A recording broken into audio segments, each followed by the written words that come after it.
আপনি দিনের বেলা উপরের দিকে তাকালে একটা সূর্য দেখবেন। এই সূর্যটা আকারে আকৃতিতে দেখতে মনে হয় যেন একটা ভাতের প্লেটের সমান, তাই না? আসলে কি এত ছোট? না।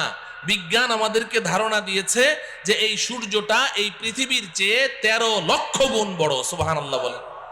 কত বড়? 13 লক্ষ গুণ বড়। এই পৃথিবীর সাথে আরো 13 লক্ষটা পৃথিবী এই সমান জোড়া লাগান, যত বড় হবে সূর্যটা এত বড়। সুবহানাল্লাহ বলেন।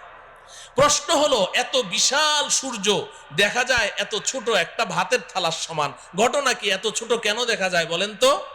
অনেক উপরে, বলেন অনেক উপরে। প্রশ্ন হলো সূর্যটা কত উপরে আছে? বিজ্ঞান আমাদেরকে ধারণা দিয়েছে যে এই সূর্যটা এই জমিন থেকে 9,30,00,000 মাইল উপরে আছে। সুবহানাল্লাহ বলেন। কত উপরে বলেন? 9,30,00,000 মাইল। মুখে তো বলে ফেললাম, কল্পনা করা